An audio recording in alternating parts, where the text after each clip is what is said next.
Alright guys, a quick one. Here, I'll detail how to reset network settings on Android. So if at the end of this you found this offer informative, please don't forget to like and then subscribe.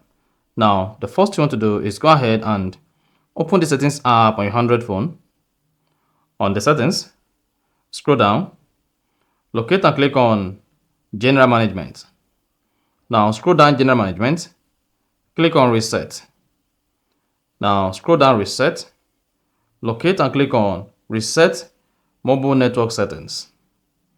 And then go ahead and select your SIM. Click on Reset Settings.